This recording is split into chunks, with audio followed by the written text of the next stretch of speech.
support, obey, and defend the Constitution of the United States the Constitution of the United States and the Constitution of the State of Utah, and the Constitution of the State of Utah, and that I will discharge the duties and I will discharge the duties of my office with fidelity. of my office with fidelity. Sorry about that little bit.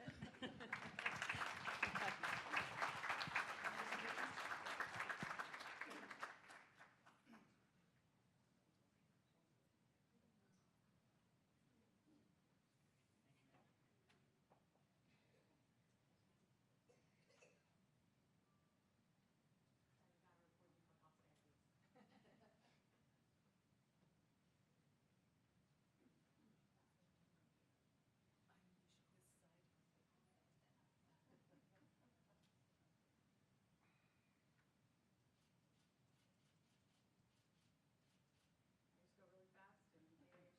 Okay, perfect, thank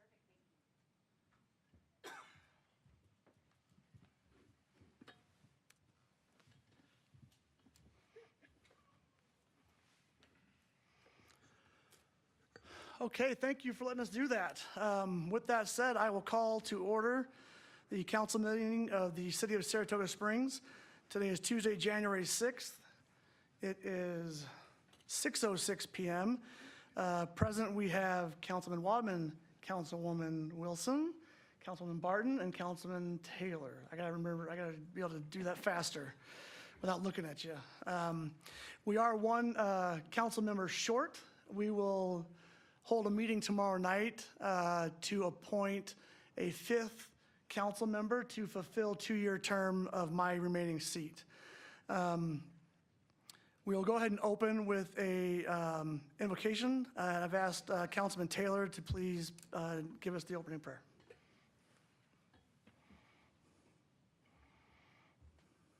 Oh God, we're so grateful to be here this evening with this brand new city council and for the blessings that thou hast poured out in great abundance upon this great community. We are thankful to thee for all these blessings, and we pray that as we consider the items that are on the agenda tonight, that we will do so with utmost diligence and clarity and using the best that we can of our intellect and educations to be able to make the decisions that'll be maybe fruitful for this community. We're grateful for all of this staff and the time that they put in and the residents of this community for the volunteerism and this new library that is open. We're grateful for all that thou hast blessed us with and pray that thy Spirit will be with us now in the name of Jesus Christ. Amen. Amen. Appreciate that. And I appreciate staff for turning your microphone on halfway through that because I'm going to fumble through this process. I've asked Councilwoman Barton to please lead us in our pledge. Please rise and repeat the pledge with me.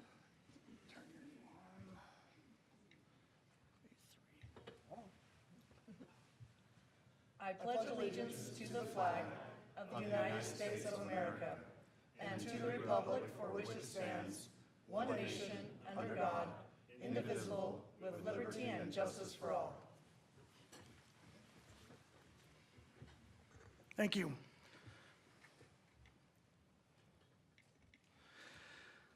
Okay, next item on business is a presentation by our police department. Chief.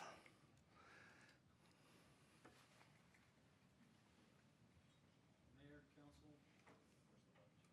Oh, I could do it without a microphone. push the button. Gotcha. There you go. Thank you. Mayor and council, congratulations to those of you that have just been sworn into your new positions, and thank you to all the members of the council for your service to the city. Also, thank you for giving us a minute to recognize one of our own as he gets promoted. So I'll ask Connor Mackey to come forward, stand with me while I give you a rundown on this. He's being promoted to the rank of sergeant, which is singular in police work.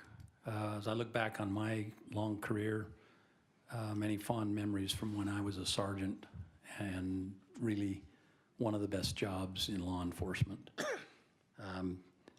Connor is about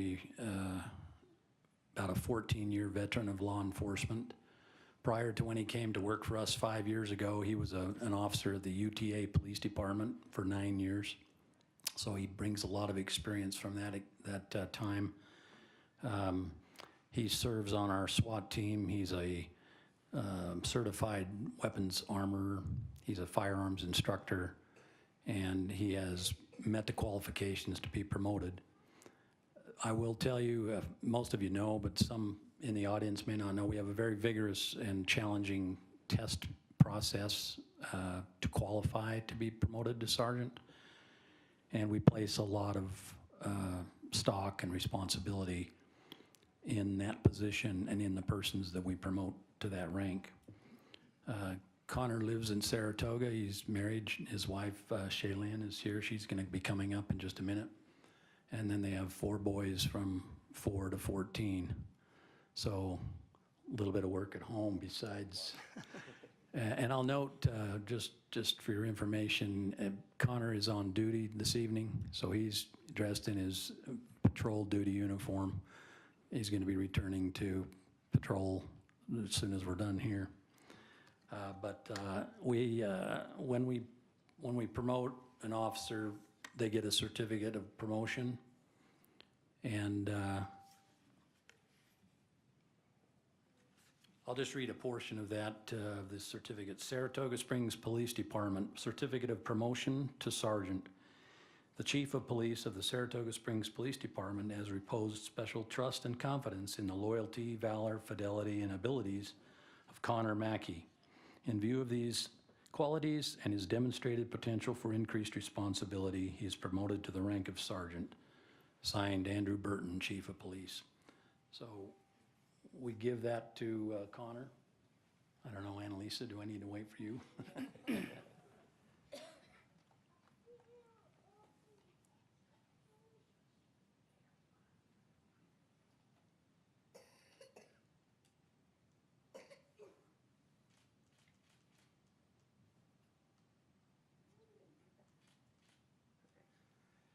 And then I'd like to call Shaylin up, and we'll ask the 14-year-old to manage the 4-year-old.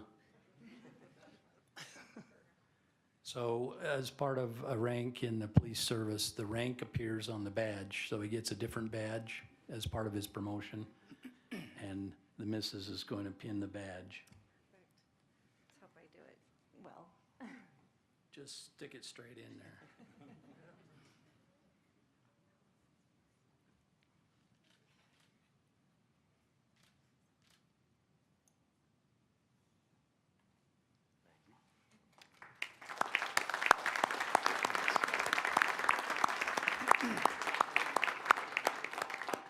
I'll mention that Shaylin is quite a supporter of the police department as part of our wives support group, and she helps with parties and stuff like that.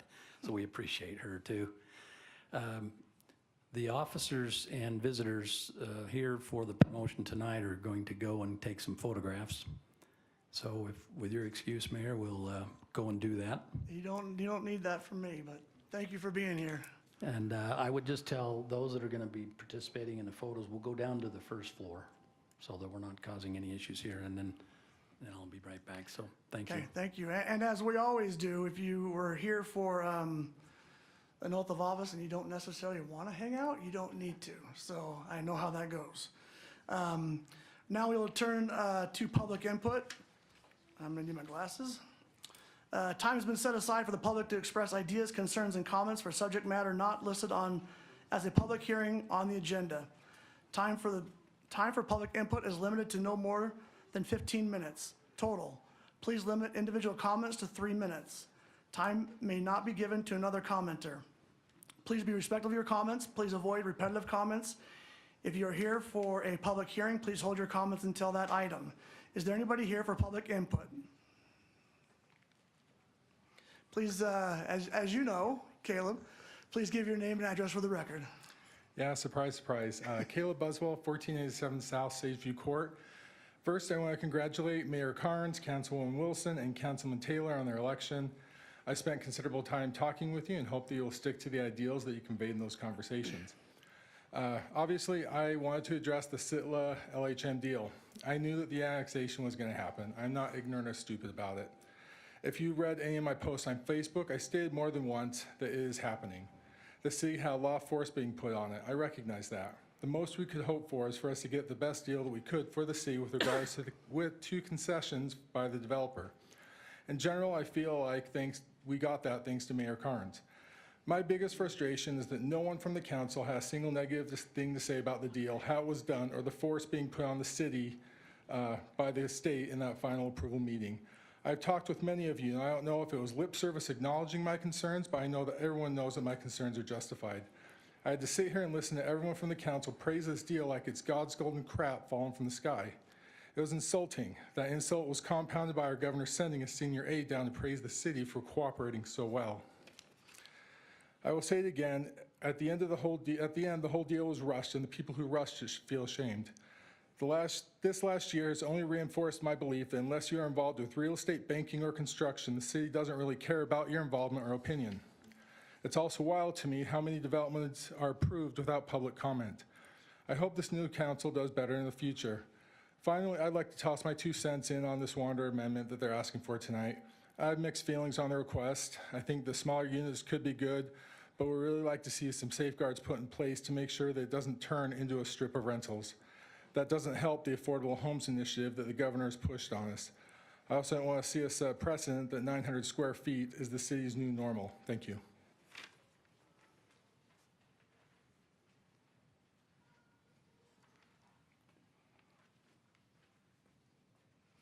Good evening. I have to say this building is beautiful. I'm from St. George, so I haven't seen it. It's beautiful. My name is Candace Horn. I am the Director of Government Relations for Young Electric Sign Company. I spend a lot of time in meetings such as these as I am in charge of all the states west of the Rockies. I've had a lot of conversations about code change and different ideas, and it is very refreshing to stand here tonight to be in favor of a proposed sign code change. In your proposed code change this is agenda item 5 on here. In your proposed code change to Chapter 19, the office warehouse and business park signage will be separated, allowing the office warehouse district to be treated like a commercial zone. This allows for proper signage in a warehouse setting. The other change, which is the real reason I'm here, which clarifies illuminated signs, the ability to have white, off-white, or near white portions of the sign foreground, is one I've had to advocate for in the past due to the Lanham Act, which says no state or political subdivision can require alterations to a registered trademark protecting its distinct colors and design. Giving the Planning Commission's positive recommendation, I urge the council to approve these amendments tonight. Thank you.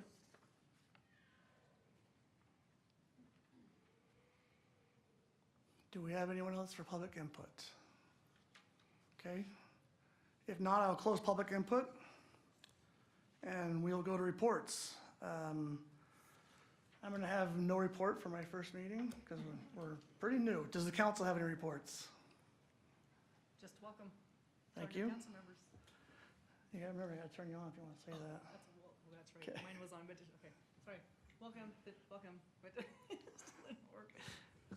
Does that work? Oh, yeah. Gotcha. Just welcome to our new council members. Probably everybody heard me, but we're excited you guys are here. Excited we're finally here. Thank you. Excited. And everybody will need to bear with us and be patient as we stumble through this. So. We don't know how we're doing with these things yet. Anything from staff, Mark? I do. Just wanted to highlight the dedication or the opening of the library yesterday morning. It was phenomenal. I apologize, I don't have the exact number in front of me, but I think there was something like 8,000 plus books that came into and were checked out of the library yesterday. We estimate the crowd somewhere over 3, probably closer to 4,000 people throughout the day, given how busy it was the entire day. And today it returned to a little sense of normalcy, but we are very proud of the library, and we are proud for the offering that we have for our community. And so I think that was a major event that I wanted to highlight for you. Thank you. Thank you. My family discovered you can check out 100 books at a time, and I have a lot of books at my house. So, Mark, do we have need for closed session? Okay, thank you. In our packets were department reports from library, rec, public relations, community outreach. Any questions from council? Seeing none, I will move to consent items. We have 4 consent items, and will take a motion. I move that we approve. Yep. Hold on. Oh, geez, I'm sorry, everyone. Hold on. Okay, You're good. we got it? Okay. I move that we approve consent items as listed on the agenda. Second. We have a first from Councilman Barton, a second from Councilman Wadman. All in favor? Aye. Any opposed? Okay, we'll move to our first business item. Business item 1, site plan for In-N-Out Burger located at 104 West Redwood, Todd Smith In-N-Out Corp. as applicant. And Gina is presenting. Do we have the applicant here? They're welcome to come up. Thank you, Owen. Good evening, Mayor and Council. Tonight we have the In-N-Out Burger restaurant site plan before you. The Planning Commission met on the 11th of December with a recommendation of approval. Do we have a, oh, it's right there. It's coming. Thank you.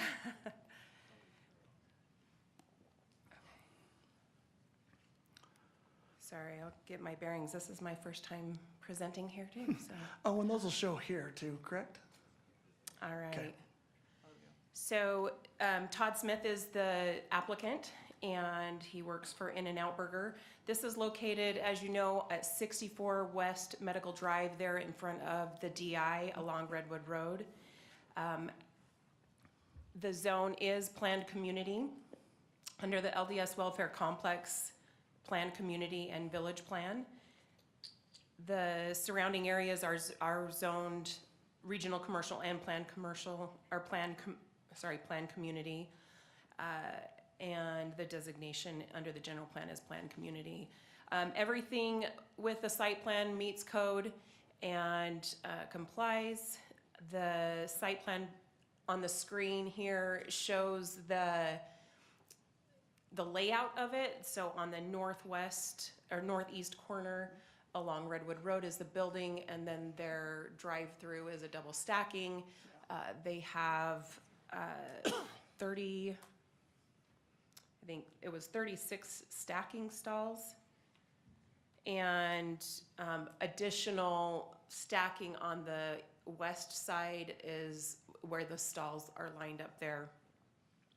The building is 3,887 square feet on 2.09 acres. So 84 on-site parking stalls, and then the queuing, I believe, was 36, if I remember right. I didn't have that in my notes. 32. So 32 parking or stacking stalls in the drive-through with the double lanes. Then we have the landscaping. They have 34% of site landscaping, which exceeds the minimum requirement. There along Redwood Road, there is berming and landscaping to shield any of the car lights into Redwood Road. And the planting schedule includes all the required heights and screening.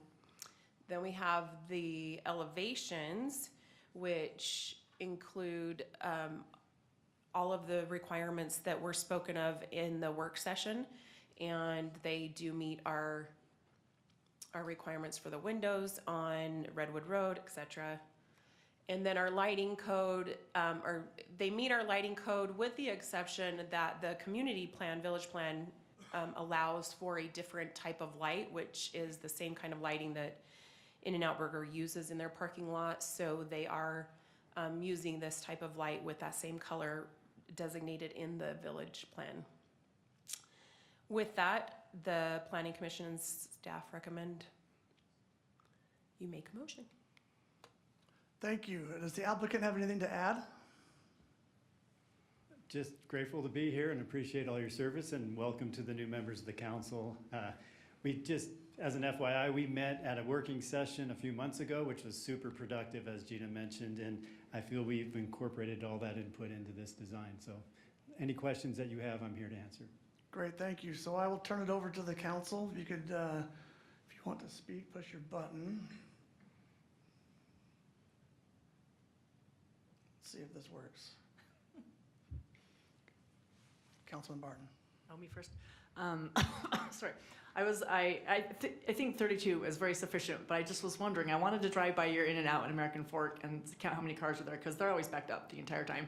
But I was gonna just count to see where we were at compared to them. Do you have any idea when they're at full capacity, like around to the credit union, how many cars that is? So as a part of the traffic study that we conducted through Hales Engineering, they went out in the field and observed car stacking Oh, data right. for American Fork. Yeah. And the maximum queuing they saw in their observation was 31 cars. Oh, great. And so our dedicated queue. I knew ours was a lot, but Yeah. I was trying to compare it to that, and yeah, yeah, it's okay. extensive. Very cool. Yeah. That was. That's a single stack, correct? Single stack. Oh, at yeah, American mostly, Fork. yes. Yeah, Mhm. okay. Yeah. And just a big thank you for bringing back what we had asked for during the work session. I know sometimes the asks are a little different and harder, but I really appreciate that, so thank you. You're welcome.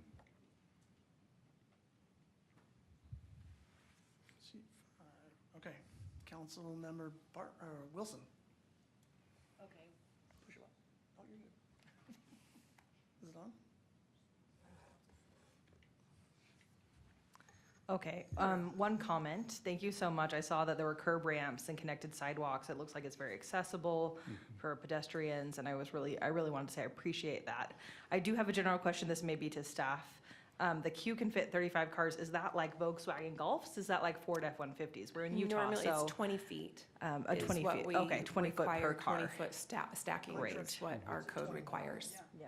So it can actually fit. It can fit a Suburban. 35 as it says. Okay. Right. And then I did kind of note that from my view, the intersection on the north end of the parking lot maybe looked a little confusing with the right of way. I don't know if that's a two-way stop. I On the couldn't tell. north, so up on the north part is actually, the intersection it's a private road really for DI, Yeah. but for this lot as well. We required them to do a connection to the subdivision to the north. Yes. And so that goes into Saratoga Springs Commercial Plat F, which is TJ Maxx and so forth. So Yes. that is going to be a stop sign So there will be a intersection. stop sign with the in and out, and on the other side I don't of that. know, I don't believe we have signage there for a stop sign. It is not necessarily required, but we can recommend that. Okay, I was just a little worried about how the traffic would flow there, so. Yeah, That- I don't think your traffic study included that access to the north. That was a requirement of the plat for the DI, for this lot specifically, not necessarily for the site in. plan, but we Okay. can definitely make that as a condition of approval. Great, thank you. Gina, if I'm not mistaken, I believe it's already paved to the northern border of this, and so that should make that connection point. Yeah, there's a couple rows that go right there all at the same time there, and so. On the north side, On the north side of the parking lot, not the main entrance where the queue will be. yeah, so on the north side, that is a private street into the DI. into DI, but And going into TJ north, it's actually fronting two lots that have not been developed yet. Yes. And so it will go on the outside of their parking lots. I don't know if you can pull up a map for that or Is not. the concern the offset? Is your concern the offset? Yeah, my concern was just to make sure that we're looking at how traffic flows to that area. I don't know if people will turn in there early because they want to avoid the light when they're trying to go south and go into in and out that way, but I could just see there being a Sure. little bit of traffic there. For sure. So. We can have we can have both of them at the stop signs that you recommended, and I think that'll take care of that concern. Thank you. Okay, Councilman Wadman, Or number 5. or number 5. Thank you.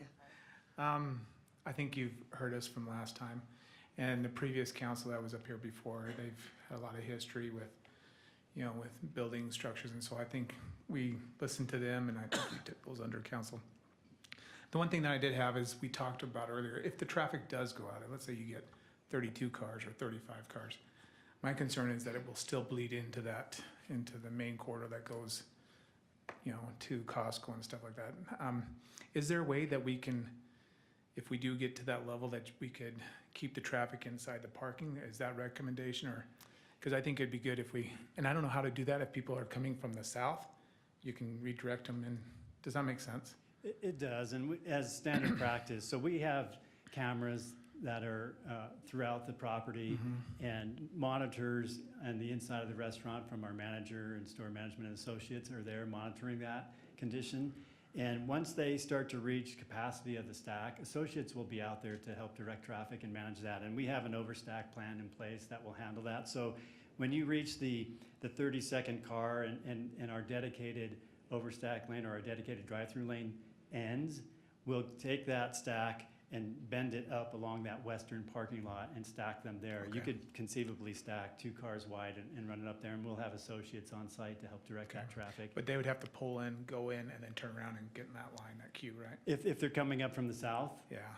they would, and Okay. they could circulate around, and again, associates would help direct that traffic. Okay. And sometimes operations is highly experienced at overstack. I think In-N-Out does the best job at managing their traffic. And if they have to, they'll place markers or cones as well as have associates manage that, and it will all be done orderly very quickly. Okay. I have a lot of experience with it. Yeah. Gina, remind me, are they slightly overparked? They are. They've got 84 on-site parking stalls, and they're only required to have 34. Okay, so having some queue lane take some parking is not a problem with the other patrons coming in and out, so. I said in and out. Or, sorry, 39. They're only required to have 39. Okay, do we have any other comments? Okay. You push your button, Rob? Okay. I'm really excited for In-N-Out Burger, as I'm sure thousands of other residents are. Hundreds of thousands. Yeah, or 200,000 in the neighborhood. I could recall as a young man in my 20s living in Las Vegas that my cousins and I would jump in a car and go to Southern California just for some In-N-Out. So it's going to be kind of nice to just drive partway across town to be able to get that. My question is really more of a commentary for the council. As I looked at this, I watched this process as an observer in the audience with the former city council, and the site plan I think is fine. I have no problems with the site plan whatsoever. My biggest concern is more for what I would like for the city council members to consider and staff, that I really believe that site plan approvals like this really can be done at a different level at the Planning Commission. You had this hearing on the 11th of December with the Planning Commission. They approved it, they sent it forward. If there's no variances and everything complies, I see no reason why these need to be coming to the City Council. I think it'd be more efficient, more business friendly for development if the Planning Commission can take care of site plans so long as everything complies. Other than that, I'd like to, then they could come to the City Council, but I'd like to recommend to the City Council, and no action obviously tonight, and staff, that we take a look at doing that in the near future. It would require some code changes, but that's my comments on this. Okay. Okay, if we have no other comments, I will open this up for a vote. For a motion. I move that the city council approve the requested site plan for In-N-Out located at 104 West Redwood Road with the findings and conditions in the staff report. I'll second that.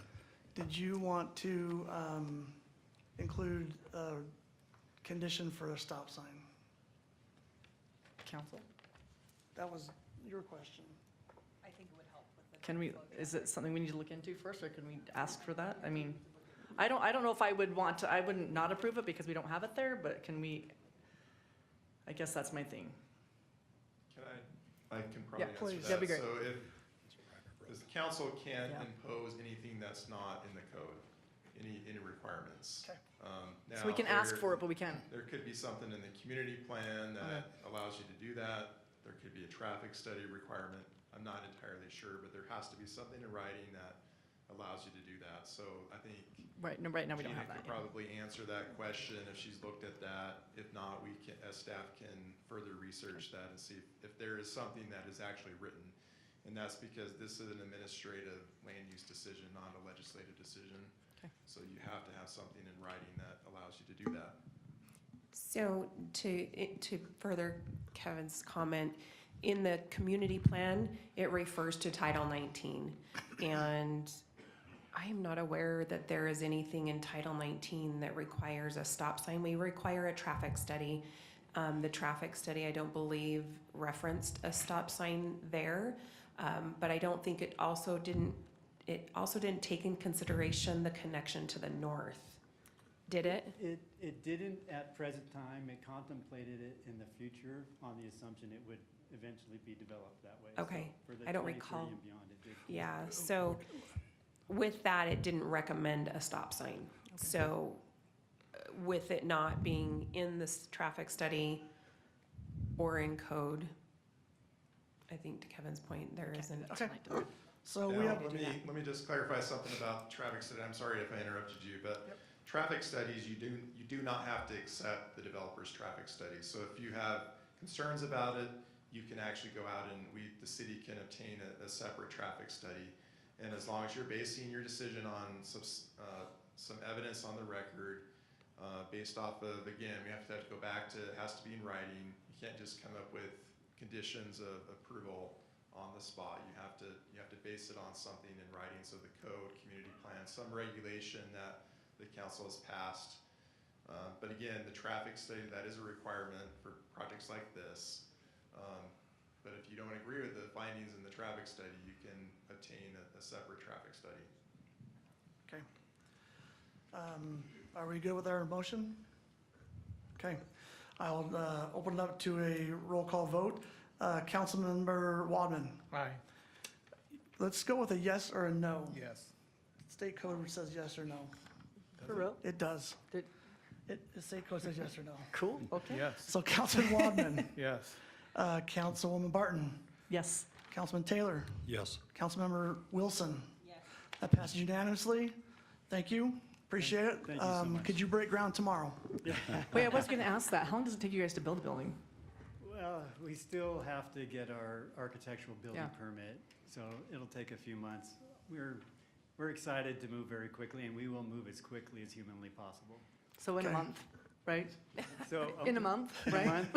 It's going to be a few months. Okay. Thank you for being here. Thank you. We're excited to have you here. Likewise, we're happy to be here. Thank you. Okay, we will move to, and I will remind council to please hit your green button between, there we go. Business item 2, site plan major amendment for Northern Frontier Business Park Lot 4, located at 2238 North Redwood Road. Kevin Reich as applicant. Is this you, Gina? That is me. Okay, I think this is a similar topic, right? Yes, Kind it of? is. Yeah. This is actually the warehouse for In-N-Out Burger, and this is located in the Northern Frontier Business Park. Kevin and Steve are here. Steve is from the In-N-Out branch. Kevin is from In-N-Out. He's the architect.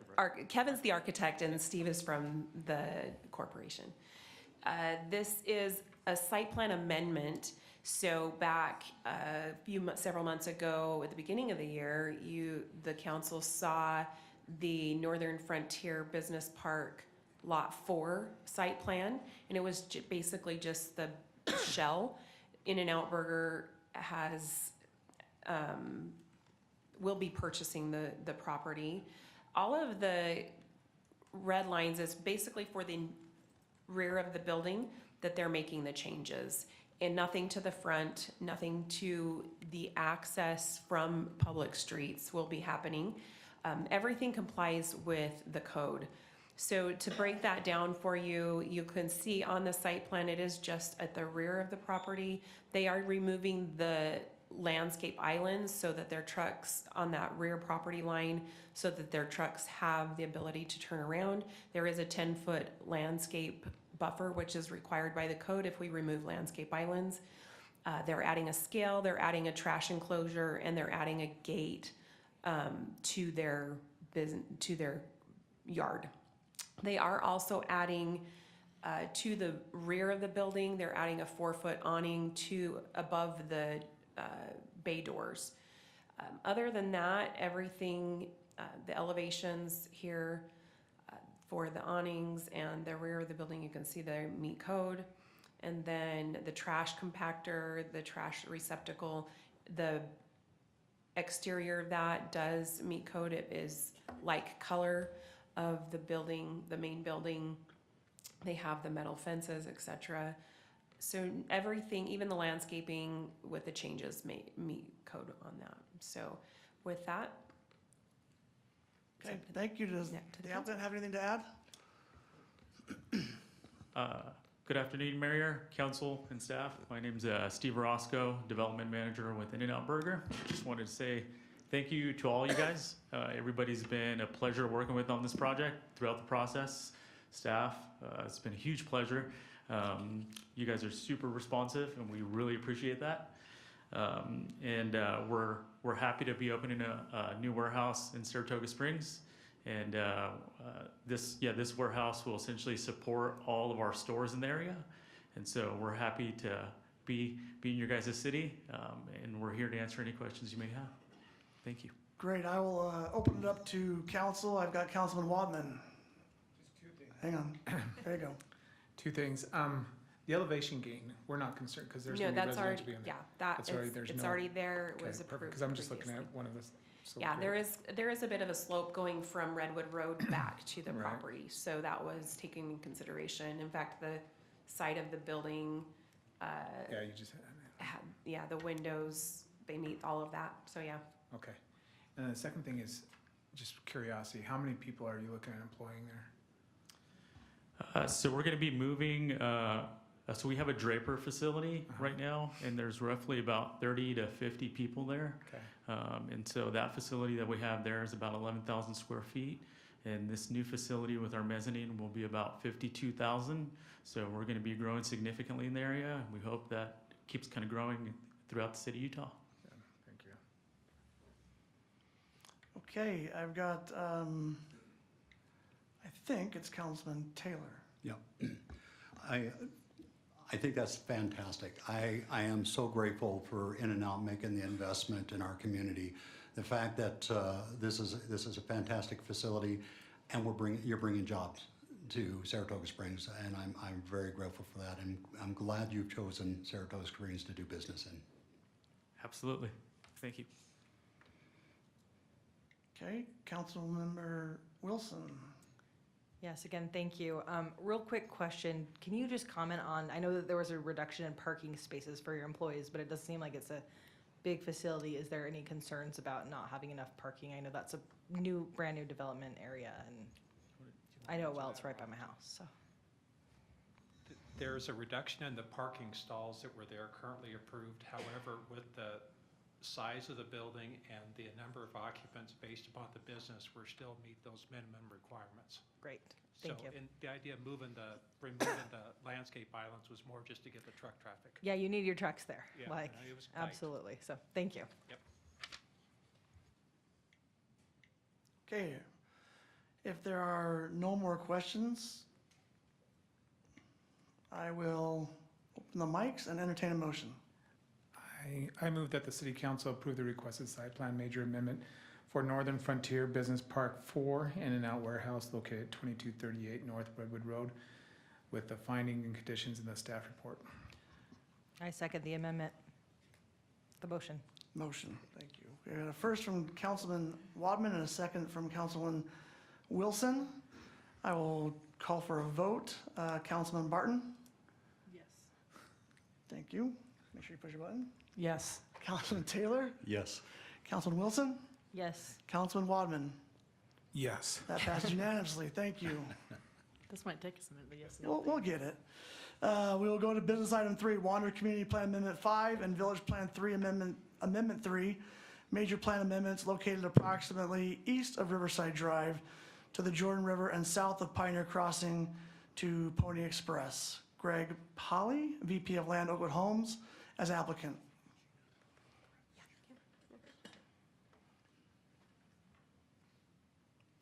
Good evening, council and mayor again. You get me for 3 of them. So this here is the third amendment for Village 3 and the fifth amendment to the community plan for the Wander development. Craig Paley is the applicant. Matt Lancaster was the consultant. Ken Punzarelli, I got it this time, is standing in for him. This affects mainly Village 3, and, well, it does affect Village 3. The community plan amendments are just reflections of those areas that are being changed. Essentially, what is happening is they have come back to rearrange that north area with townhomes. As you remember, there used to be a commercial area there that went away with the last amendment and didn't go away, it was moved. And they have reconfigured this and introduced a new product or a new architectural style to their village plan. One thing that we did ask them to do was the pedestrian plan. We asked them to take the trail that before connected to Pioneer Crossing and directed it to Riverside Drive because of the changes that will eventually happen with Pioneer Crossing. It will be a safer access to get onto Pioneer Crossing from that area from Riverside Drive. Just slight changes to the development or to the build out. We have acres of townhome, or it's changed 0.1 on most of these things. So 0.1 acres of townhomes, and then the open space has decreased by 0.1%. So they did include enhanced facades, so primary facades for elevations for this new style that they're introducing. They are including a masonry option. So I just pointed that out in the design guidelines. And then here is the arrival is the product townhome that they are including. So these 6-unit townhome buildings include the areas that will be adjacent to the park or that will front the park. They are required to have masonry. So that was something that was discussed in the last amendment, that those facades along the park are required to look like front facades, and that they needed to include stone. That was one of the comments from one of the the city council members during a work session. And so we had them update the enhanced facade along public open space. So you can see that the green is where all of that masonry will be reflected with those townhome units. And then, what did I do? Oh. And then they introduced several different styles with this arrival. There's the duets. They've got, just remember that these urban styles, going back to the 6-unit runs, they could include different styles, or, so this urban style, traditional style, just different elevations included in that. It does have the language which helps us significantly in reviewing the building permits to ensure they're meeting the village plan. So they included some additional colors and materials. And this is just one that was left off from the last one that was accidentally left off as far as the elevation examples. And then one thing that they have asked with this new arrival product is to decrease the minimum dwelling size to a minimum of 800 square feet. And they have, with that, they've also introduced a new lot typical, and so that lot typical is introducing an alleyway, which will have a 5-foot apron, no driveway, but they are requesting on the parking conditions, or so the parking requirements, they are following code. This is not introducing a new or lesser parking requirement.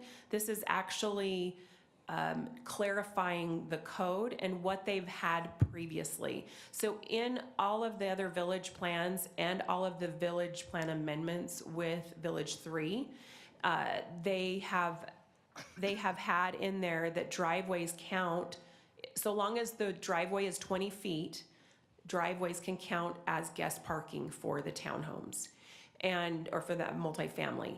But it has to be a 20-foot driveway. Now that they're introducing a new type of unit, which is an alley load, our code requires, and it states it in the parking requirement, that off-street guest parking will be provided at a minimum of 2.5 spaces per unit. Driveways may count towards the guest parking stalls. We're asking that you add a condition of approval that clarifies that even further, and I've included that here on the screen. So add a condition of approval requiring that the parking standards on page 19 of the Village Plan 3 amendments specify that only units with a minimum 20-foot driveway may be counted toward the required guest parking spaces.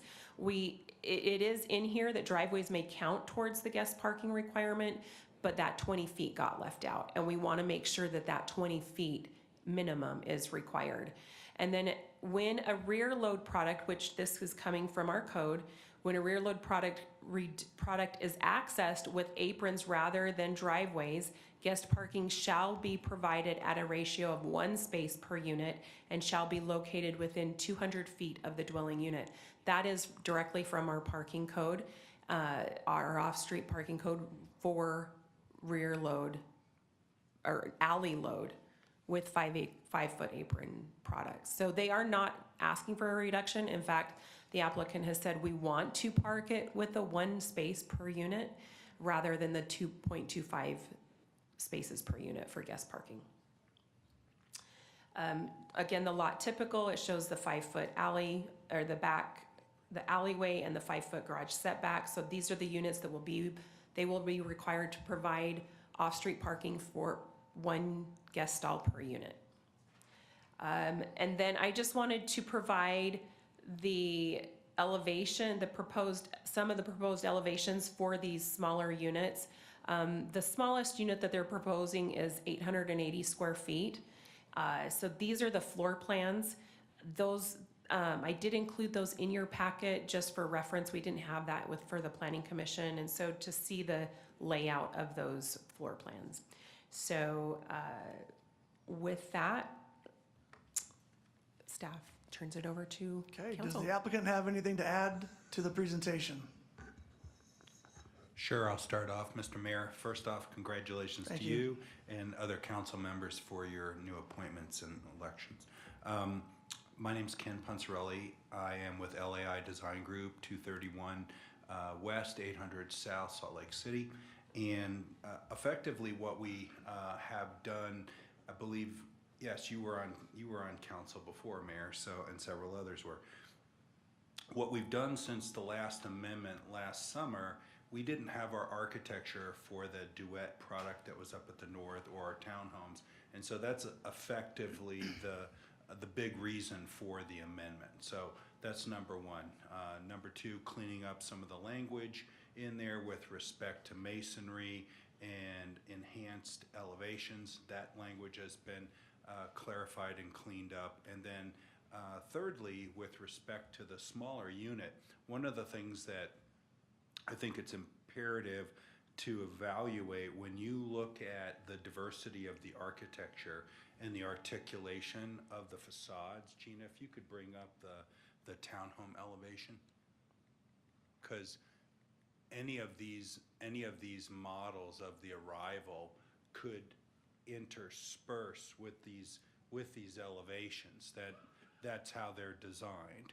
And so one of the things that's really interesting about this shows a maximum of 6 units, and that was a discussion point, as you may recall, Mayor, last summer, where we had some longer units, and these are all 6, but we do have some within the plan that are interspersed that are 4 units to a building and so forth. But I think the important thing with the attainability factor on the smaller unit is that you won't be able to tell which units are the smaller units, because the architecture is designed in such a way that everything is cohesive in the design, the materials, the colors, the textures, and so forth. So I would turn it over to Greg or Malcolm Thacker, who's a division president, who's joined us this evening as well. Sure. Greg Paley, Vice President, Oakwood Homes, 206 East Winchester. Yeah, Ken, thank you for starting it out here. Again, congratulations to the mayor and the new council. I'd be remiss if I didn't mention the new building. As somebody that builds, this is super impressive. Not just the building, but the timeline you guys built it on was actually, we were watching it from over there. It was pretty fantastic. I just want to preface any discussion we have about attainability, and really we are trying to create attainability. Malcolm's really good with the numbers and he can provide you some of the backup, but the one that stuck out to me, it's really dramatic. I had to Google it and fact check it. I didn't believe it. The average age in 2025 for a first-time home buyer is nationwide is 40 years old. 40 years old. That's crazy. Just 5 years ago in 2020, it was 33. So it's you know, it rose slowly. Many years ago, it was in the mid to upper 20s. But here we are today at 40 years old for a first-time home buyer. In fact, we have an active adult community elsewhere here in the valley. Active adult, 55 and over, and there's people that are buying their first home after the age of 55. So there's a problem. This is not a perceived problem, it's a real problem. We're trying to address it via attainability. So that's the reason for the homes that are less than 1,000 feet that we're putting forward. Thank you. Thank you. I just have a question for Gina before I turn it to the council. It was requested to go to 800. What was it before? 1,000. 1,000, okay. Minimum dwelling size for multifamily is 1,000 square feet. Okay, and these amendments are just for Village Plan 3. They don't affect any other village plan within the community plan.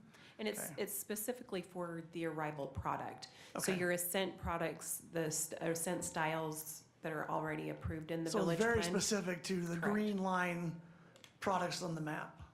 Well, correct? not necessarily the green line. Those are just fronting the park. Okay. It's these units up here at the north end and then along the park. Okay. So everything along Riverside Drive will be the Ascent products, and those are elevations that you've approved. or- Perfect. I shouldn't say elevations, they're architectural styles that you've approved previously. Okay. I will turn it over to the council. I've got Councilmember Barton. Well, I don't know who puts the big red bubble around everything, but thank you. I really appreciate that. I actually just wanted to say thank you for the smaller units. I know there's a need for one, and I know I bring this up all the time, but that's because I'm in the middle of that stage of life, is I have adult children from the ages from 23 to 29. And my daughter bought a 750 square foot condo, but she did have to go down to Santaquin to do that. She would have loved to have stayed here, right? She's single, has a great career, everything really, really great stuff going for her. But to find something that size, she had to go down there again. She's loving it down there, but would love to be closer up here. So I really appreciate you guys looking kind of for and addressing that need. Of course, we don't want a gazillion million, little units all over Saratoga Springs, but we definitely have a need for that. And so I appreciate you guys coming back with that idea, and that there's need out there, like you said, for that. And it's there, and especially with a lot of our young adults getting married later in life, which is fine and great, but a lot of them are trying to get into something on their own as well. And so I think this is going to be a great addition for some of our young adults, and actually some of our senior citizens as well. They don't need a big, huge space, but they want to be around family, and they want to be in Saratoga. And I think this is, again, addresses that need. So I appreciate that. And really, that's what I wanted to say, because I was actually really excited about that. So thank you. Great. Thank you very much. Councilman Wadman? So, 2 things on the previous, where you showed the townhomes. Mm-hmm. Numbers 3 and 6, is the front door kind of hidden back there? Is that? Yes, it's side. Okay, so you come in from the side. Yeah, that little, so Okay. the little pop out there. Right, that's where they'll come It's right. kind of tucked in the side. Okay. I don't have I was wondering if there was gonna be a door there or not, so. Yeah. No magic carpets. And the second thing is, the smallest unit will be 880, right? Is that what I heard? That's what we have. So on are we the- going to 800 because just, we like, Even, yeah, that was just what they recommended. okay, okay. There wasn't any, No plans to go below 880, all right, okay. Like I said, I understand where Saratoga Springs is right now, and my kids are, same thing with Councilman Barton, it's just, graduating in life and affording something like this, 40, my kids aren't that age, but I hope they don't have to wait till they're 40. So this gives them an option or something, assuming where the price comes in at, but at first I was reluctant for this, but I'm pleased that we're having a little bit more offerings here in Saratoga. Like I said, I don't want these everywhere. And especially, we're just limiting it to this section, right? That's what I heard. correct, This- the rival townhomes. Right, correct. okay. Thanks. I think that's what I see. Okay, Councilmember Wilson? Thank you to the developers and to Gina for presenting. I am new, so please forgive me if I'm asking questions that have already been gone over. I am actually kind of excited about smaller units. I bought my first home in my mid-30s 5 years ago. Barely could get in right before the market went, well, it was pretty crazy then too. I do have a question. How many units are you planning to build at the smaller size? Do you have an expected number there? I mean, it really comes, great question. It comes down to what the buyer selects, right? I mean, as we have So these are custom to the buyer? yeah, the buyer would select them, right? So we have multiple floor plans, but they would select them. We don't, as we have it modeled in our business plan, we don't think it would be more than probably 10, 15% of the homes there. So it's not a big portion of it, but. And do you have any numbers on what the difference in home purchase price might be for a buyer choosing that plan? We don't Yeah. have, I mean, we haven't come to market with it Yeah. yet. I mean, we certainly have some ideas. Yeah. We're building it in other markets in Denver, and they have been able to start those prices in the high twos, low threes. Amazing. Obviously, we have a different market here in Utah and Saratoga Springs, but. Yeah, and building materials change all the time, so Certainly. Another question, my house actually has an apron and not a driveway, and I measured it today, it's like 7.5 feet. It's pretty difficult to back out our small car and into the road without hitting something at that.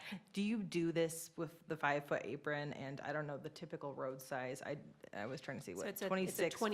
26-foot alley. 26-foot alley. Do you do that anywhere else? Is that existing? Can we go see that somewhere?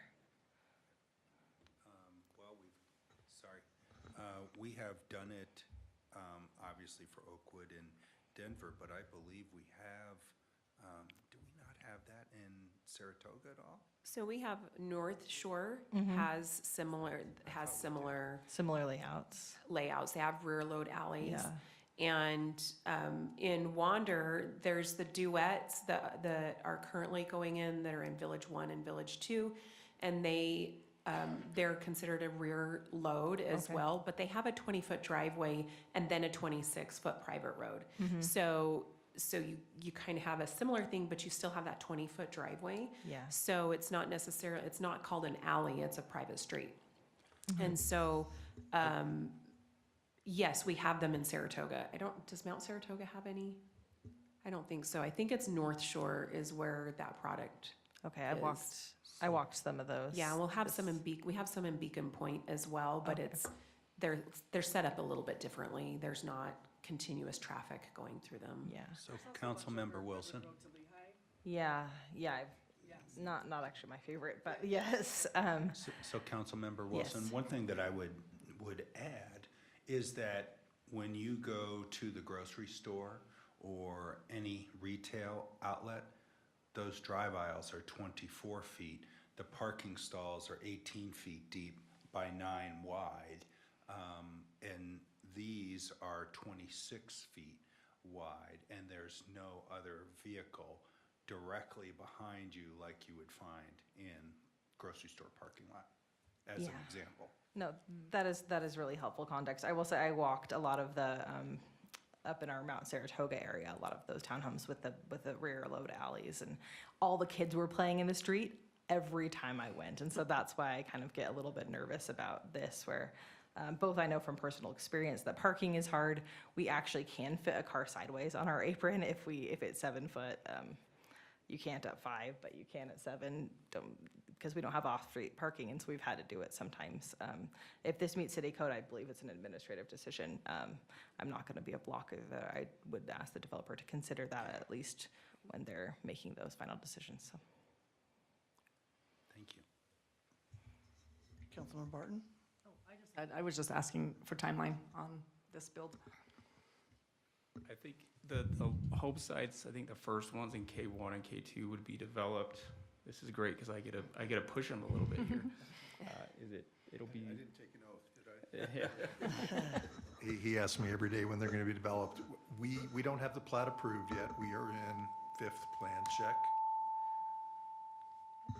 We're currently in 5th plan check, and we're hopeful that we get it approved shortly. Once we do, we'll go ahead and construct it. These will be, I would think you would see homes going up towards end of summer, Springish, yeah, summer. something like that. Yeah, great, thank you, that was it. Okay, my only comment on this, Gina, I mean, this is really more for our new council members. You've got about a page and a half of shall complies in red. Do you want to just address that for our new council members, how that works? Yeah, so when we go through our permitting process or the application review, we have a checklist. On our checklist, there is the site plan. Well, we're at a very high level of a document. This is our code.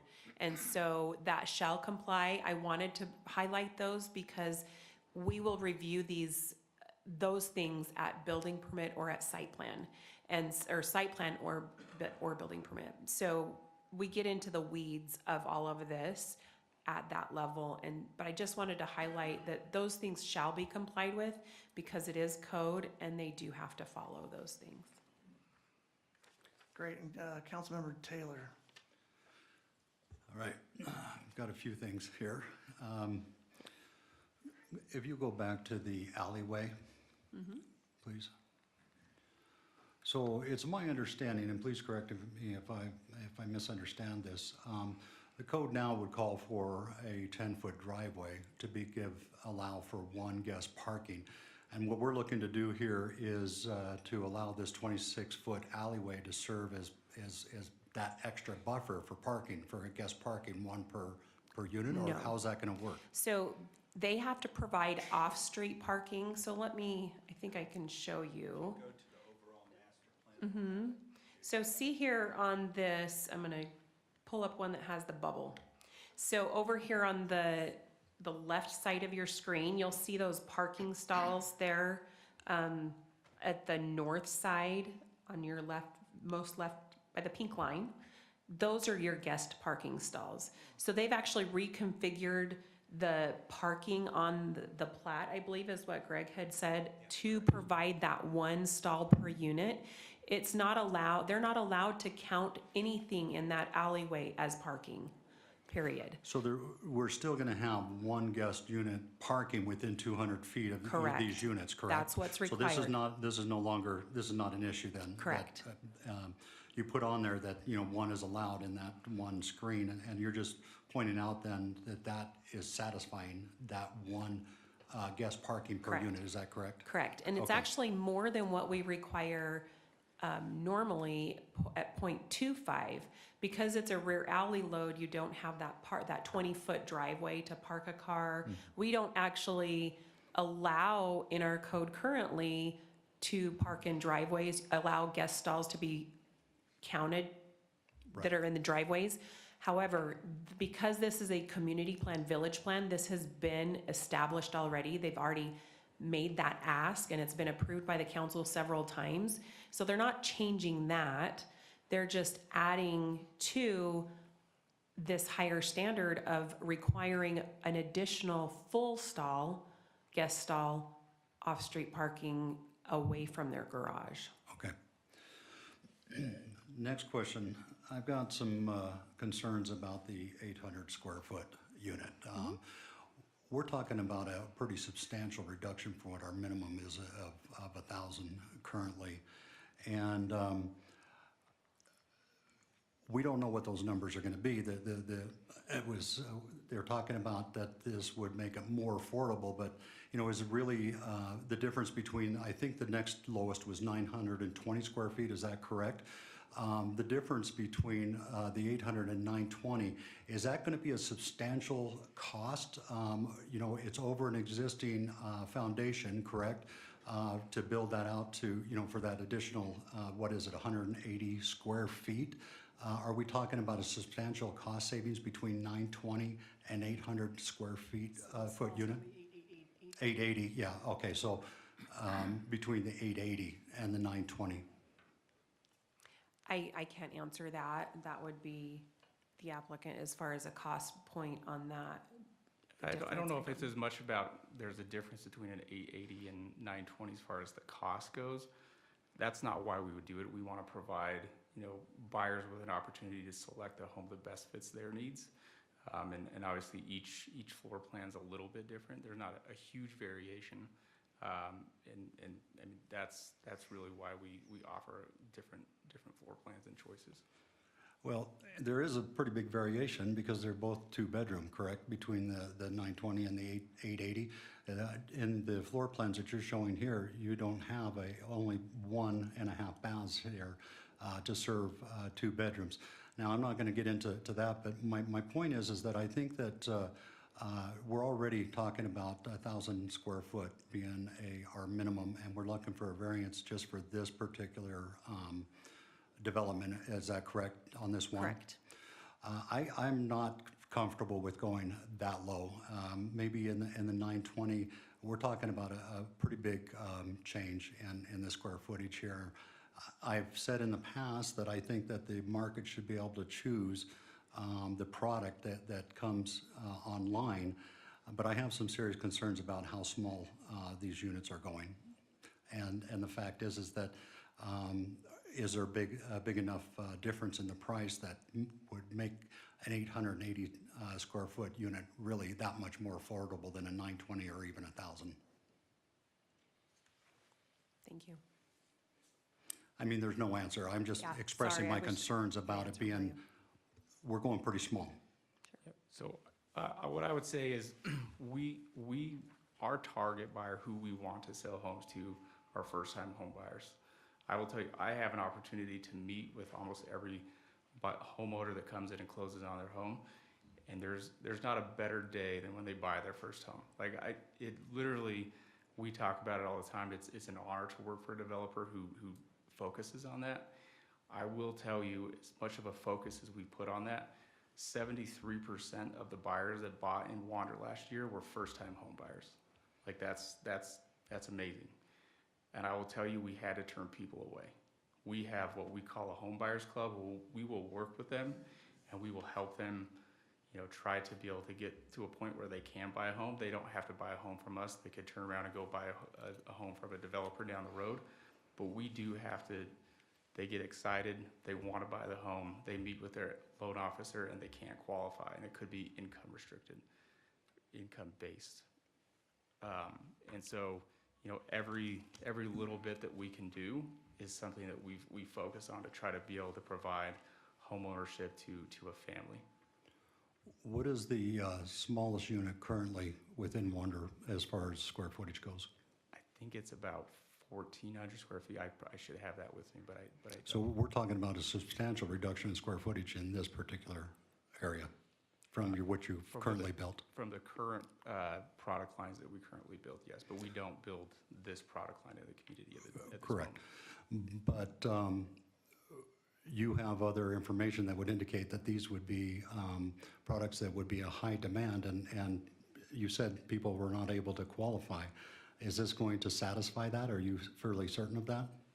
I mean, every time that we can hit a different price point, it's going to bring people into the market who would not be able to buy otherwise. Are we going to be able to solve all of the challenges out there? No, but we want to do our part to be able to provide that for families who right now otherwise would not be able to buy in Wander or potentially in Saratoga Springs. I think one last point is this is going to be a limited offering. So as Malcolm stated earlier, it's in the 10 to 15% range out of about 200 of the total unit count that includes the arrivals that are duplex type units paired, as well as the townhomes. So it's not everywhere, and it's not offering to everybody. It's a very select amount within the portfolio, that's all.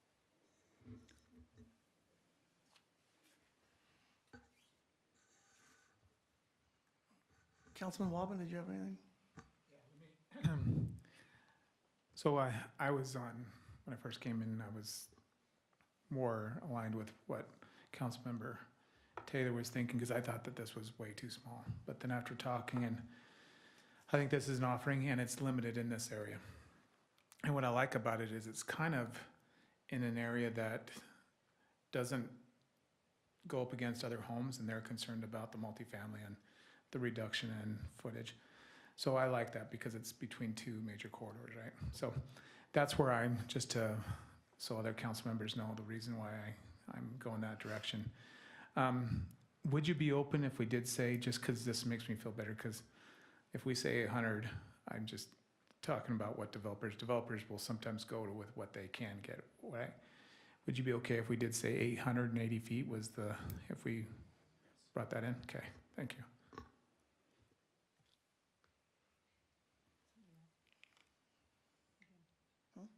You? All right. For me, I don't know why like a smaller size is like would make a difference. The design is great. Like no, to be honest with you, if somebody looked at it, if they didn't know it was 880 square feet on the inside, you would never know that, right?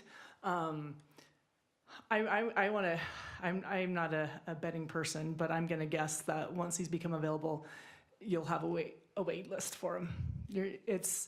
There's a big need, and again, it's because I'm in that world right now, but I see that need out there. And again, what I love about these is that it is a townhome, and a lot of the things the size right now are a little bit smaller or more condo oriented, right? Where you don't own that space above and below you type of thing, where it's just, obviously everyone knows what a condo compared to a townhome is, but so I love that about this. I think it's a hard design to put out there, but I really appreciate, again, that you guys have done that. And I'm actually really interested and really excited to kind of see how people respond to these, because I think there'll be a waiting list. Again, I'm not a betting person, but I'm guessing. I have some concerns as a individual that's in my past been a banker, been a mortgage banker. I've got quite a bit of experience when it comes to home financing and things of that nature, and it would satisfy that certain segment of that market. However, what I typically have seen in my career, and I don't think that human nature has changed whatsoever, is that these might be a great starter home, but there also would be something great I'd love to invest in myself and turn right around and rent it. Because what better way to build up wealth is to buy a home, turn around and rent it. I have a fear that when we go down to certain levels that we're opening this up to becoming rental units rather quickly. It's great that we think about individuals that are low income trying to get in there, but I think the reality of what happens in human nature is that these will become rentals very quickly. Fannie Mae, Freddie Mac will approve them, and you can have up to 10 of your own units without going into commercial lending. You just move into from one unit to another. So I have some serious concerns about going too small. These will end up becoming rental units rather quickly. Okay. I just want to kind of go away from that Rob had said low income. I don't believe these are low income. Again, my daughter's not considered low income. She is single and bought a home on her own. And so I think it's more attainable housing. I hate to use the word low income because that's not the demographic that is, again, it's, yeah. Anyway, I wanted to come away from that low income a little bit and more where it's just more affordable for younger families. Singles. Yeah, no, you're good. Okay. Thank you. Are there any other comments from the council? Yes. One question for the staff, one for, is this an administrative decision or a legislative decision? This is a legislative decision. Any amendments or approvals of community plans and village plans, it's entirely legislative, which means you have the discretion to approve it or not. And I also wanted to mention that the 1,000 square foot requirement, that's what state code says. It says we can't require anything above 1,000 square feet for the minimum size. But the thought came to me, if you're concerned about these turning into rentals because they are going below 1,000 square feet, you could possibly require that these be and remain owner occupied for a certain number of years. That was my other question. Is there, and I was going to ask the developer, but perhaps staff, if that could be a condition, but you were saying you have 73% owner occupied new home buyers. So I'm saying 73% of our buyers last year in Wander, it was their Were first home that they first-time home purchased. buyers who are obviously probably Well, buying for themselves. But yet, do you have any owner occupancy, or is that something that the city council does? Sorry, say that again? You sell to whoever will buy, right? But anyway, you were telling me something. Yeah, so again, 73% of our buyers were first-time home buyers. Outside of that, we had move-up buyers, move-down buyers, and then ultimately there's One of gonna my be a neighbors handful actually of- moved to Wander, so Yeah. yes. And ultimately, there's gonna be a handful of people that do buy a home and decide to rent it out, right? Sure. We don't control, after we buy the home, what they do with the home after that. For sure. What I will tell you is, I actually own a couple of investment properties myself in Wander, but 880 square feet is not really what people want to rent out. It's a bedroom game. They want to maximize the bedrooms. That's how they're going to maximize the rent. There are probably some people who would want to invest into a two-bedroom home, but as an investor, you want to play the bedroom game and have more than that. So, Yeah. Thank you. And that sounds great. And this is probably a question for you. On the landscaping, Yes. I probably didn't look at that as closely as I should have. Are there going to be grassy areas in the fronts of these homes? Because I know they're rear facing with the sidewalk. Or So- some of Wander right now has a lot of rocks. Right. And I so talked to some is- homeowners who were a little bit upset they couldn't put a slide on the rocks in their property. Is it all grass or is it At this level rocks? with the village plan, We it haven't done that yet. doesn't outline the landscaping directly in front of the unit. Okay. And when that goes under review as a site plan, that's when and preliminary plat, that's when we Great. review that. If it meets code, then that's where we allow the rock to be placed there. It meets code. Yeah. So the good thing about this is you have a 32 acre park that's going to be very accessible to those, plus the Palisades, plus the inlet, the little pocket parks and so forth. So that is one of the reasons, that's basically what this community in this area of Wander is built upon. But they've also done a good job with Hot Springs Park and, access to Patriot Park. So it is a walkable community. Great. And I love that. Thank you. Okay, I want to make sure the council had an opportunity to ask all their questions. If so, I will entertain a motion. Do you turn us all on when you push it for that? I just did. I didn't know if we need to push it. Well, you have to push your button. Still do? Yes. Oh, we're making a motion. Oh. And the condition that Gina's was stated on the permission. slide. Yes. And then can we do a condition of Oh, go back. 880 too? Can we do an owner occupied condition? Is that a thing, Kevin? I believe you can, because this is a legislative decision, and also because they're requesting basically in an attempt to create more affordable housing, they're asking for you to go down below your code requirement of 1,000 square feet. So in this limited circumstance, I believe you can do that and justify that. can I make a comment on that? I mean, look, I bought my first home, and what helped me get into the next home was being able to sell that home. The average buyer, they may be there for a year and they may need to sell it to be able to go and buy their next home. In Wander, we have a wide variety of products, because our hope is that we sell you your first home, we give you a great experience, and you want to be able to buy your next move-up home. We often have had a tagline at Oakwood, a customer for life, because we've had anything from a first-time home buyer to an active adult community, and we have seen that. So I understand the thought behind it. I think it really. That wouldn't, sorry, sorry, I didn't catch up. I'll wait. I just don't want to limit somebody to be able to say we have to live there for a certain number of years before they can go ahead and sell it. I think the request was that, not that they can sell it when they want, they just can't keep it and flip it into a rental. I think that's the. No, I think it's like, it has to be owner occupied for, say, like 10 years. So they can sell it, but that Oh, person who's whatever buying number it, gets put on. yeah, or whatever we want. So Right. the person who buys it also has to be the owner who can't rent it out. Exactly, that's what I was saying, Yes, maybe. So- yeah. So I think let that's me- what let me that's the condition. point something out as well. How many doors are in Wander at build out? 1,900. 1,900, and we're talking about 20 to 30 Yeah. total doors, which we've not deed restricted anywhere else Yeah, in the I'm not- community yeah. development. And- So One thing also too, and maybe staff can find this number later on, not for tonight, but because the investing part of affordable housing and stuff like that is like a big, obviously everybody knows that affordable housing is a big concern for me.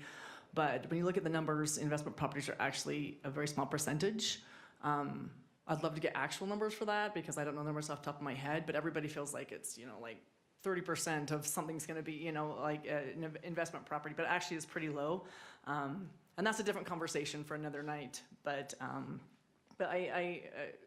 what Mayor had said, it's a very small area that we're even talking about here. Okay, I'm gonna rein this in. Yeah. If we can. Yep. And I'll open up for a motion. Okay, I'll go ahead. Go, don't. I move that the city council approve the Jordan Promenade Wander Community Plan Amendment 5 and Village Plan 3 Amendment 3 located east of Riverside Drive to the Jordan River and south of Pioneer Crossing to Pony Express with the findings and conditions in the staff report. And the additional condition. What was our additional condition? Right here on the screen. With the additional condition of the 880 square feet, minimum dwelling size. And the parking. And the guest parking. And the guest parking. Okay, Thank you. we have a first, do we have a second? I'll second. Okay, I have a first from Councilman Barton, a second from Councilmember Wilson. I'll go do a roll call vote. Councilman Wadman, Yes. Councilman Wilson, Yes. Councilman Barton, Yes. Councilman Taylor. No. Okay, that passes 3-1. Thank you for not having a tie. And we will move to business item 4. Thank you very much. Thank you. Thank you.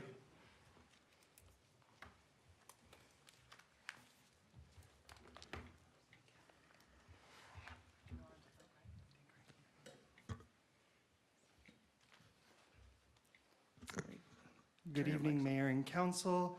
The following item is a city-initiated code amendment to Chapter 1916, the Site and Architectural Design Standards of the Land Development Code.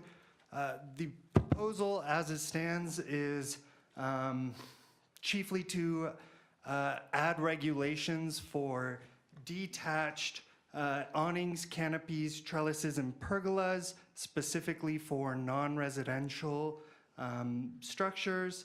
Currently, code only specifies what regulations are required when these features are attached to the building. And so staff is bringing this forward to provide clarity for when those items are detached from the main building. With that, if you have any questions, I am happy to answer them at this time.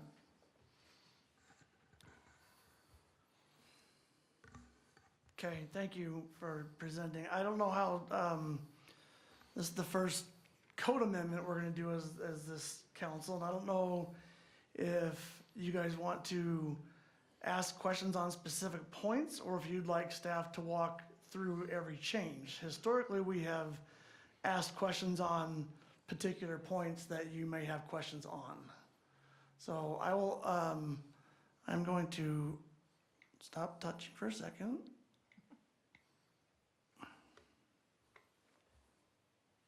I'm trying to open up voting. Thank you. I'll open up to the council for any questions.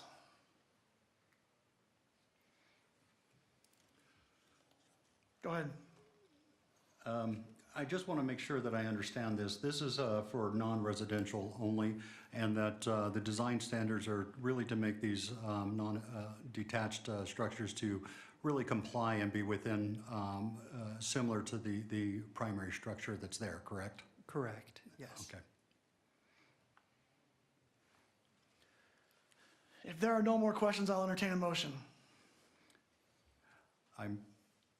I move that the city council approve the proposed code amendment to chapter 19.16 of the city code with the findings and conditions in the staff report.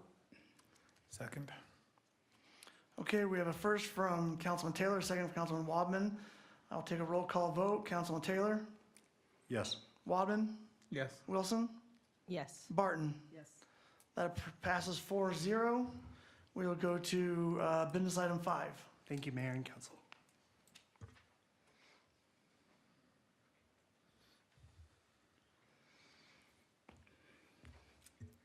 Good evening, everyone. Okay, so this is a proposed amendment to our sign code. As we heard from the public testimony, there's two small things we're looking at. One is the provision around a white, off-white, and near-white foreground. Right now, our code does not allow for white, off-white, or near-white backgrounds, and we just wanted to clarify that. So for example, we were running into issues where companies were coming to us and saying, we want to build our company sign, and like Zeppi's has that white background, and it's like, okay, is that background, is that foreground, is that permissible? And so we just wanted to clarify foreground, part of your branding, part of your logo. That's something that would be permissible by this new code, so we're not running into confusion with that. And then the other thing we were looking at was removing the, right now, business park and office warehouse signage are lumped together into the same zone, and we recognize that they have different needs, and office warehouse needed to be treated more like our typical commercial. As it stands, you're only allowed one sign per facade for a warehouse space, but you can have multiple tenants, and they'd have to duke it out over who gets the building sign or how you want to split that up. And so we were just wanting that to match our typical commercial, where each tenant is permitted a sign that meets the same requirements as other commercial areas. Yeah, and so planning commission met on this. They had unanimous approval, both of the business park sign code as well as allowing for a white, off-white, near-white foreground. So what have we allowed in the past?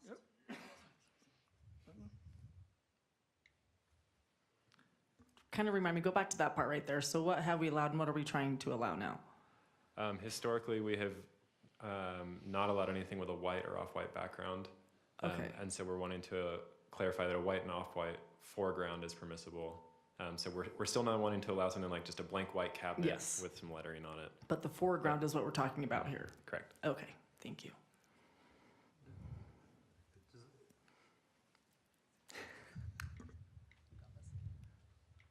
Is the way that this is worded, I'm confused on the foreground, background. You explained it, but is the way that the code is worded that it's clear that we're not talking about just a cabinet with a white background with just plain lettering on it? I can't quite wrap my mind around this foreground, background wording. Our intention with the wording was that background made it clear, and we wanted to keep, right now this image of the Pizza Palace is actually in our code as what is not as permitted. So we wanted to be clear that a white background in a channel box, or in a letter box, is not permissible. But what is allowed is a sign design where clearly the foreground, the image, the logo, that would be permissible to have elements of white in it. As long as it's part of the design element of the logo, correct? Mm-hmm. But not the background that the logo might lay over. Right. Okay. So if we could go to the motion real quickly, the draft motion, I just wanted to point out to the council, so if you're the one that chooses to make the motion, just be sure under the conditions to say may or may not as far as the white or off-white foreground, so that it's very clear in your motion what we're looking for. Thank you.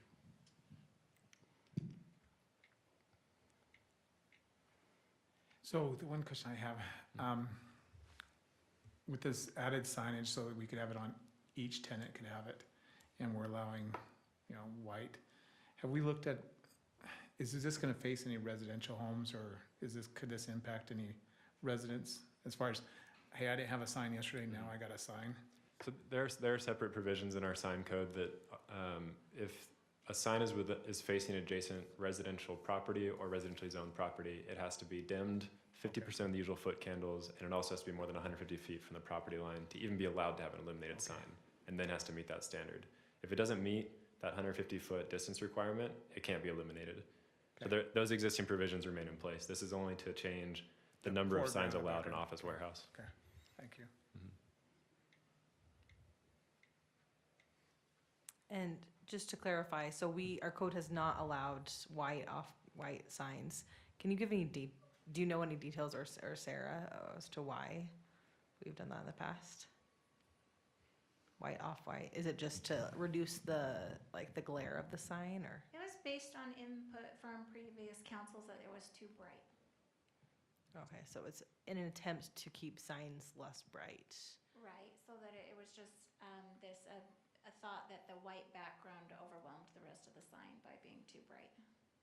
So it's just an opinion, based on a previous input, and but we are getting a lot of requests for pieces of white in the sign, and we're having to deny those. But we also have stricter lighting standards, I believe, in terms of lumens and brightness than we did in older versions of the code. So those will also help so that the white won't be glaring. Great.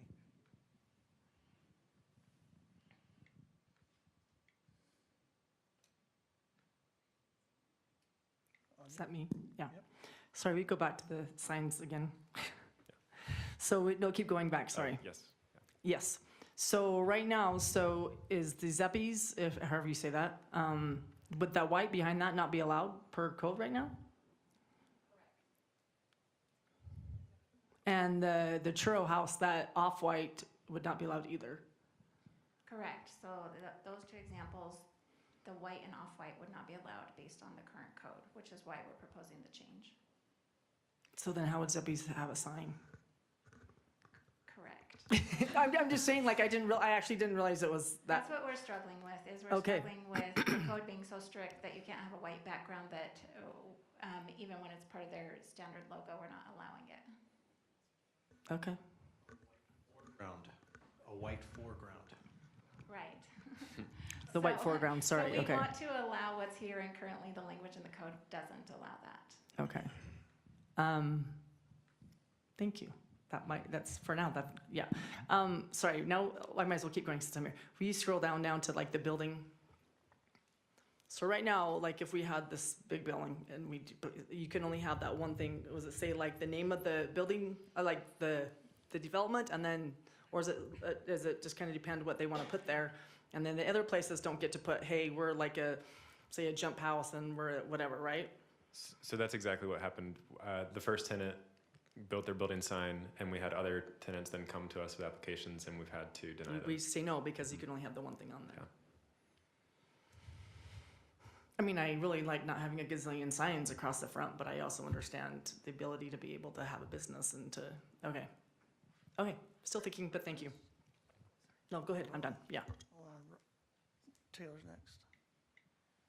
So on this, this screen that's up here, each one of those signs, are they going to, are in the code, or is there requirements that they be similar in size with the other signs? Or are we going to have one that's a digital sign and then a large one, a small one, so that it really detracts from the facade? So right now our commercial signage allows for a building sign to be up to 8% of the facade. And so each of those tenants will be permitted 8% of their allotment of the facade of the building. And then if they have any ancillary signage, like shipping and receiving here or drop-off deliveries here, that's a maximum of 24 square feet. And it counts towards that total 8% on the facade. So the idea is you don't have a bunch of visual clutter. It's not 30 different signs. You're still maxed out at 8% on that facade for the tenant. And that's similar to the way we approach all commercial zoning. So someone could have the maximum for their section of the building that they've purchased or leased or whatever, and someone else can choose to do a much smaller sign, correct? Absolutely, yeah. That, to me, that just, yeah, that doesn't look great, but, so there's nothing in the code currently that says that they must be alike versus maybe the developer or any CC&Rs that have been put in for that would indicate that. So within our code, it doesn't require that they all be of similar size, as long as it doesn't go over the maximum percentage for the building. For our general code, no. There are some community plan and village plans for some commercial developments where there's supposed to be a signage theme across the entire development. And so that does exist for some of our commercial, but in terms of our general city standards, no. And So- we are seeing that in retail as well. So if you think of the strip mall buildings just north of Smith, you know, there's several different users in there and they all have their own sign that's all different sizes. So that is typical, which is why we didn't propose that, because we are seeing that in retail that allows them to have signage that meets their branding. However, we can approach it a different way. We were just approaching it the way that we're doing it with retail. And I'm fine as if it's consistent across the board. If we're doing it that way, that's fine. I was just more curious as to, can we have, something that's only, 5 square feet and something else that's 20 square feet, that it would look pretty odd. But you're saying we're doing that already. We're allowing for that. Right. So But- you'll see that across all of the strip malls that we have so far. And most merchants and most people are going to want to maximize their visibility of their sign. I doubt that's going to happen very often. They usually choose to get closer to the 8% than to be, at 2%. So Okay. that does happen. Thank you. Councilman Wilson? Okay, this may actually be a dumb question, but are these shown to scale in this? I don't believe so. Okay, I was gonna say, the signs look absolutely huge. I know our signs are not absolutely huge. So I'm very think they might be comfortable quite with massive. what the 8% we're allowing right now. I was just curious if this is how it would look on everything. It would be nice in some ways if there was, and that would probably have to be a code change if there was some cohesiveness about the signs with the tenants, but I think also this is choosing to an show the- improvement already. I think choosing to show the rear of the building probably is a disservice to the signage as well, because most likely it's going to be on the front of the building as opposed to the signs over the shipping and receiving for the building. So, Yeah. so to that point, yes, we could do better in illustrating that in the future. That's great. Not to be Adobe experts, so. Yeah. But to be clear, I think that this code change is an improvement, so thank you for bringing this to council. And if we did receive unanimous direction, we can come back with something else. So let us know. Okay, Councilman Barton. I actually just have one last question. It's not even real, I mean, it's concerning this, but what does Zeppies have out there right now? I drive by it all the time. What does their sign look like? This.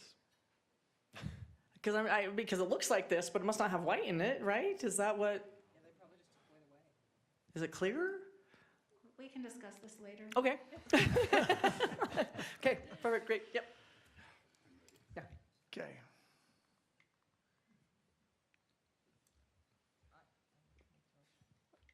Don't push anything. Turn them off. Turn them off? Yeah. Let me, I gotta be able, I know. Hello? okay, thank you. Now you can turn them on. I will entertain a motion. I'll make a motion. I move that the city council approve the requested code amendment with the findings and conditions in the staff report. The condition that a luminous sign may have a white or off-white or near white foreground. With any other staff findings and conditions? And other staff findings? Yes, Conditions. Yep. and conditions. Okay. Second. Okay, we have a first from Councilman Taylor and a second from Councilman Wadman. I will take a roll call vote. Wadman? Yes. Barton? Yes. Wilson? Yes. Taylor? Yes. That passes 4-0. Seeing no need for closed session, we are adjourned. Yay, team. Yay. Rob and Emma, that's so fun.